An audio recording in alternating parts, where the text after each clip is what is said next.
So you got number one, the population makes up 17.5% of the world's population. But how big is that exactly? Well, the population of India currently sits at 1.2 billion people. And guess what, guys? It's steadily rising. As a matter of fact, by 2022, they predict that it will definitely destroy China's population. And by 2050, there will be 1.6 billion people living in India. The Kumbh Mela is a mass pilgrimage of faith, where people gather around a sacred river to bathe. In 2013, the Kumbh Mela estimated over 120 million people. And on February 10th of that year, 30 million people came to the festival. As a matter of fact, it was so big that you could see it from space. At one point, India was an island. 100 million years ago, back in the dinosaur days, it broke off from the supercontinent Gondwanaland, and it moved north, eventually crashing into Asia. And because of this collision, that is why we have the Himalayan mountains, which are the youngest but also the biggest mountains. In India, there are more road deaths than in any other country, with an approximation of 115,000 people dying a year from motor vehicle accidents. Now here's a shocking fact. I always thought that Hollywood was like the biggest film industry in the entire world, but actually India is. They produce over 1,100 films a year. And a lot of you guys might think, oh, they're all Bollywood films, but that's not actually true. Bollywood only produces about 200 of them. In India, they have 6 seasons. Yeah, I know, we only have like 4. You got spring, you got summer, you got monsoon, you've got autumn. And then of course you get winter, but then there's another one called Provernal. Alright, so for this next one, you know when you guys travel to a country and sometimes you like to bring some currency back, something maybe to put in your scrapbook? Well, believe it or not, you can't do that in India because it is actually illegal to leave the country with any form of Indian currency. Mumbai is one of the most polluted cities on the planet. As a matter of fact, it's so polluted that if you spend one day there, they say it equals 100 cigarettes. Ugh, how do people live there for more than like 3 days? In certain states in India, if you're a police officer and you grow a mustache, you will get a pay increase. I'm just waiting for them to get like monocles and maybe some top hats, and then they'll be really classy. India is also a country that has not invaded a country in 10,000 years. Although some scholars say it was 100,000 years, but this is due to the fact that India was a very rich nation and actually kings were too busy fighting amongst themselves. In India, there are more mobile phones than there are toilets in the entire country. Wow. Okay, this is not a shocking fact, but this is really one for me. You guys know these things? Yeah, these awesome looking formal jackets. I know, they're so cool, right? Well, they're called Shirwanis, and I want one. That's just the fact right now.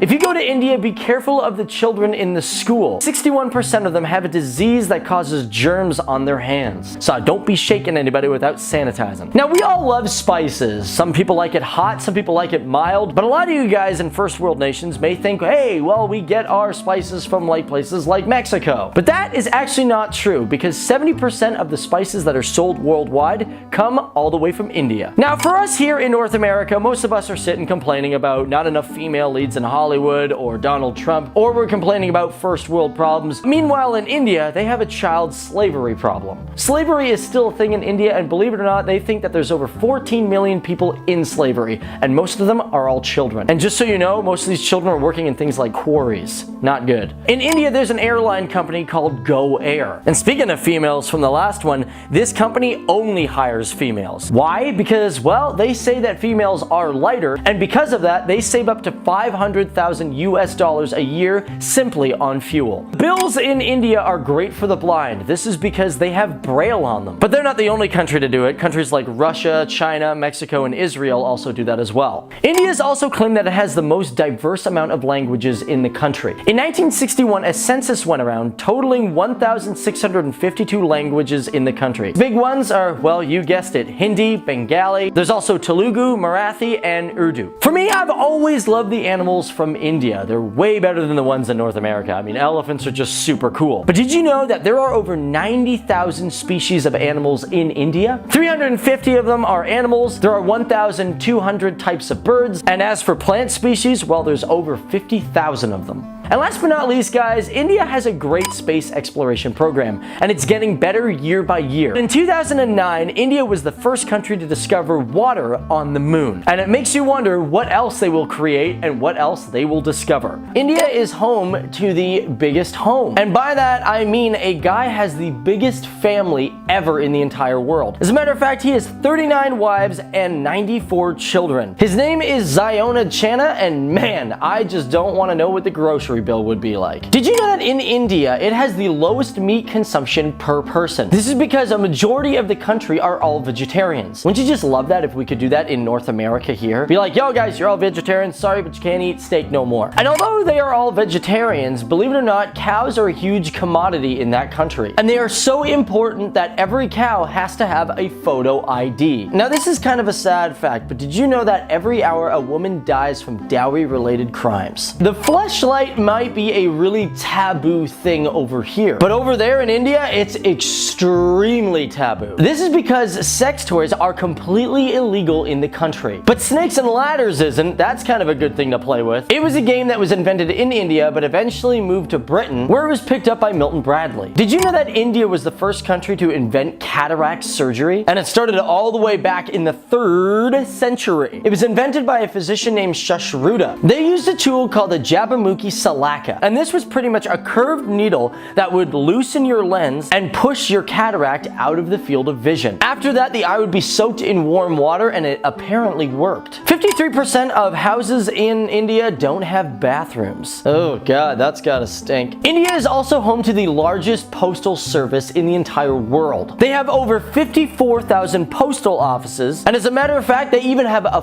floating one that was created in 2011, which is on the Dal Lake in Srinagar. Have you ever seen this bridge? It's called the Bandra Worli Sea Link, and it is one of the most spectacular bridges in the entire world. What's amazing about this bridge is if you were to combine all the steel wires used to make the bridge, it would stretch out to equal the entire world's circumference. And on top of that, the bridge weighs about 50,000 elephants. India was also the first country to produce refined sugar. Now, right now, you are looking at the Lonar Lake, which is a saltwater lake in Maharashtra. And it's a very rare type of lake because, like, look at it. Look at its shape. It was created from a meteorite crashing into Earth. Now, one of my favorite actors, Ben Kingsley, that's actually not his name. His original name is Krishna Pandit Banji. And yes, his ancestry comes all the way back from India. Also, chess was invented in this country. And the first person to win a world championship in chess was Viswanathan Anand. Okay, so you're probably wearing clothes right now, unless of course, you know, you're in the tub watching this completely naked, or naked on the couch, or naked in a park, which would be totally inappropriate. But if you are wearing clothes, believe it or not, you are probably wearing something that was made in India. No, I'm not talking denim, I'm talking buttons, son. The button was originally invented and released in India 5,000 years ago. The only downside is it was really just made out of seashells. India was also the first country to invent the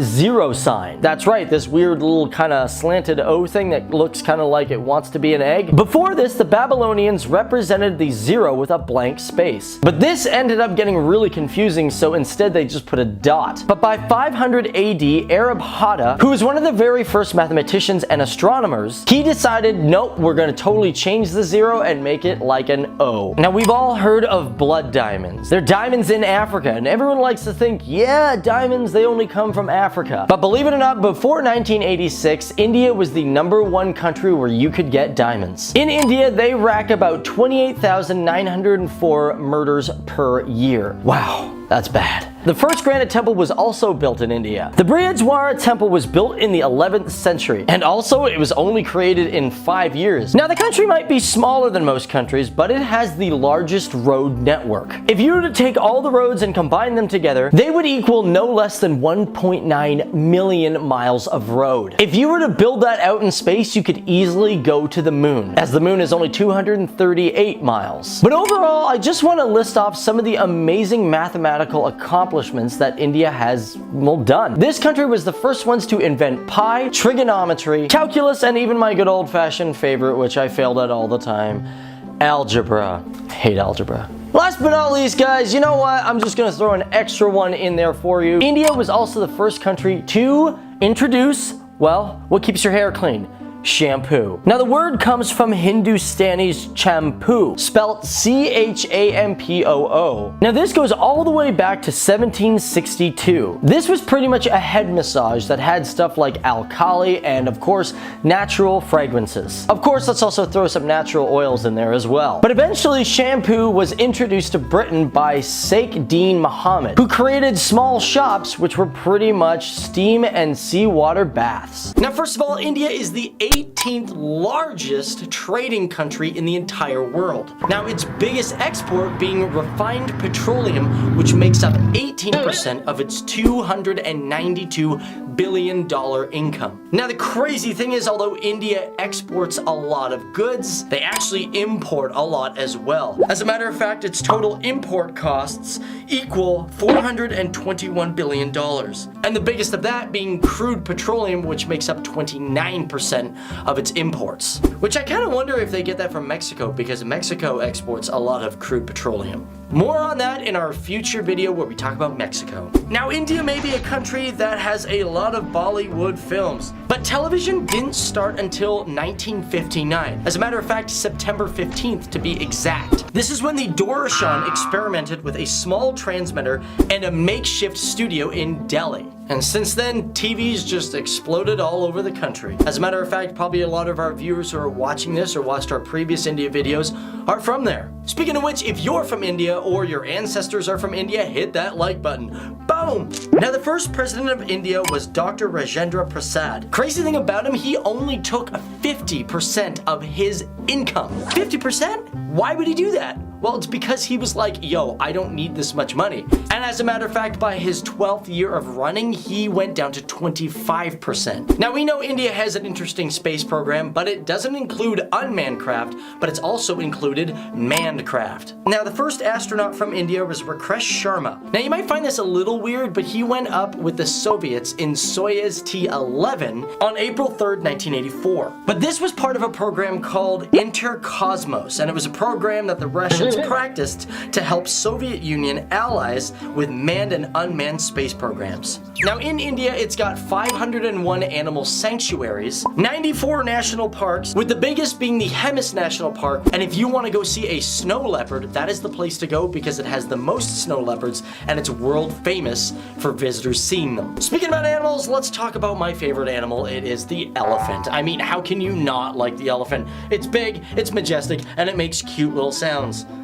Actually, cute big sounds, because it's so big, but you get the idea. Now, the elephant is a very protected animal. As a matter of fact, it is still on the endangered species list. Now, currently, they estimate in India there are about 23,900 wild elephants, with about 3,600 in captivity. Now, have you ever heard of Gleevec? Well, it is a cancer drug. And as a matter of fact, if you want to purchase Gleevec, it'll cost you $2,500 in India, but in the United States, it'll cost you over $70,000 because it's not patented in the United States of America. Now, in our last video, India 2, we talked about how India is home to the biggest home, but it's actually also home to the most expensive house of all time. It is called the Antilia, which is pretty much more a 27-floor skyscraper. It is currently valued at $1 billion and was made for Mukesh Ambani, who is, yes, a multi-billionaire and can easily afford this. The house itself is not only 27 stories high, it is 400,000 square feet. It was built by Perkins and Will architect firm in Chicago, and besides his family and his 2 kids living there, it also consists of 600 employees, 3 helipads, 6 floor parking, and let's not forget the giant cinema. Dear God, that is a giant house. And last but not least, let's talk about the Golden Temple, which is also known more as the Harmandir Sahib. And it is the most humanitarian temple in the entire world. Now, why is it? Well, the Golden Temple feeds 100,000 people a day and can easily feed up to 300,000 people with its vegetarian meals. As a matter of fact, it's so popular, it is called the world's largest soup kitchen. But one thing you might not know is that India grows approximately 1.2 million tons of mangoes every single year. And if you were to put that on a giant scale, it would weigh 80,000 blue whales. Now, we've also talked about how India is extremely populated. But India has so many people that it has 3 of the world's top 10 megacities. And although the growth rate is shrinking in the country, it's still at a whopping 3%.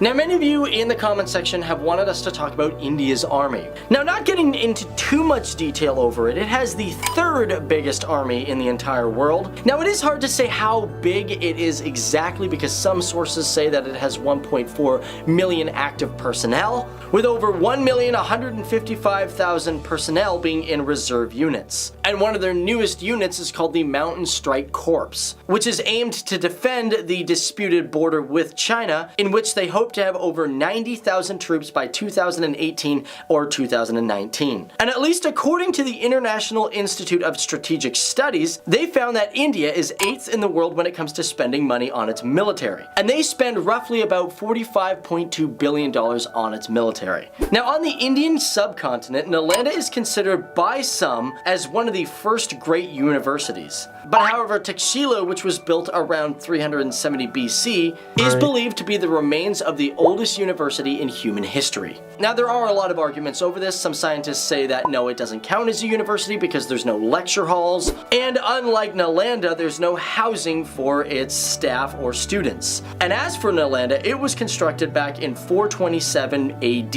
and it went on till about 1197 AD, and it was an institution that was more devoted towards the Buddhist way of life, but it's also theorized that there were students of art, literature, astronomy, and politics. And although scientists are still excavating the grounds, they have found 8 compounds, 10 temples, classrooms, meditation halls, and housing for 10,000 students and 2,000 teachers. Speaking about education, India is home to the world's largest school. The City Montessori School received not only a world record in 2010, but also a UNESCO Prize for Peace Education in 2002. But here's the thing, when I say largest schools, now I'm not talking universities, but I mean this school is the largest in population from ages 2 to 5 because they have over 39,400 attendees a year. They're all kindergartners. That's crazy.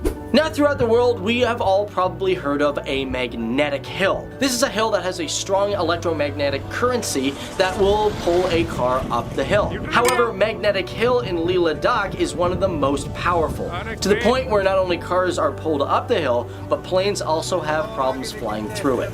Now, we all know India is known for its computer programming. As a matter of fact, they have some of the best computer programmers in the entire world. And India is known for making a lot of supercomputers and supplying it to the world. Now, this all began in the late 1980s because at one point there was an embargo imposed on India, and that embargo stated that Cray supercomputers could not be sent to India because they could be used in development of nuclear weapons. But of course, that didn't stop India because by 1991, they had developed their very first supercomputer, the Param 8000. And as of late, India has stated that it wants to spend $2.5 billion in the next year for supercomputer research. India's also got something that no other country has, the wettest place on Earth. At least the wettest inhabited place on the planet. The state of Meghalaya is about 70% rainforest, and because of that, it gets a lot of rain. The state alone receives an average 470 inches of rain, and this is all the way from the lowlands of Garo Hills to the roaring hills of the Shillong region. And although you'll probably need an umbrella if you want to visit, it looks like one beautiful place to check out. And lastly, let's talk about gold in India. Because as you know, gold is a huge thing. It's great, it looks fantastic, people want it on their jewelry, they want it on their clothes. Now, statistics have shown that Indian housewives hold 11% of the world's gold reserve. And when I mean world, I don't mean just one country. I mean like the United States, Fort Knox, eat your heart out. But let's get started on India and continue this journey to learn more about the great people and culture of India. Now, in our previous videos, we talked a lot about population, culture, history, art, and film. But one thing we never mentioned was, well, how does India work as a country? For so many people, there has to be some sort of control for its people. And within that control, we must look at money. And no matter how you feel about money, whether it's good or bad, it is a thing that does have control over us as human beings. In India, they go by the Indian rupee, which gets its name from the 6th century silver coin rupiah, which was used by the Mughal Empire after Sultan Sher Shah Suri issued it. Now, one thing that's fascinating is that India is one of the first countries in the entire world to ever use coins for currency. And even though the English tried to change the currency to gold, and even with the silver crisis in the 1800s, India's rupee remained silver even when the rupee banknote came in 1861. And in today's world, as of July in 2017, 64 rupees will equal $1 US. So India is a country that has has contributed a lot to the world. Not just inventions, not just Nobel Peace Prizes, but they've also done other things for peace. As a matter of fact, when it comes to its army, to this date, India has been on 43 peacekeeping missions. As well as during all these missions, India has sent out a total of over 180,000 troops towards these peacekeeping missions. And this all really began with their involvement in Korea in the 1950s. And out of all these missions and contributions, one stands out for sure, as India is the first country to ever have a UN female-formed police unit. And these women since 2007 have spent 9 years in Liberia only to return home in 2016. And speaking of home, let's talk about what India is home to. That is the Venkateswara Temple, which is one of the most visited temples not just in the country but in the entire world. The Venkateswara Temple, for example, receives 50 to 100,000 visitors a day.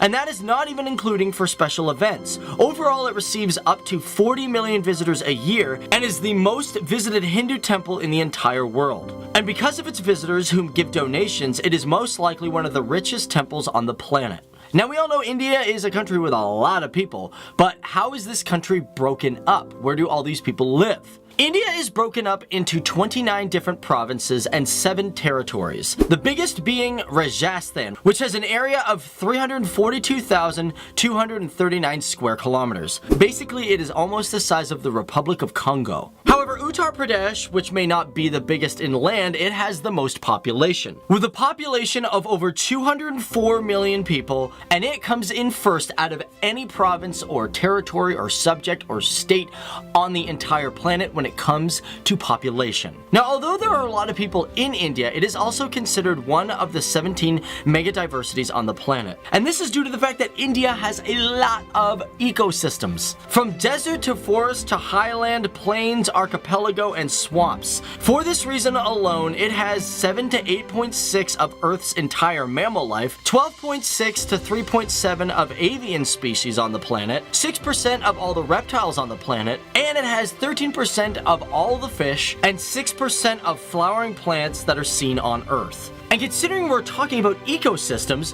we should probably mention the fact that India's forests cover 21.2% of the entire country. And as a whole, it is a part of one of the 8 ecosystems called the Indo-Malayan realm, which consumes the entirety of South and Southeast Asia.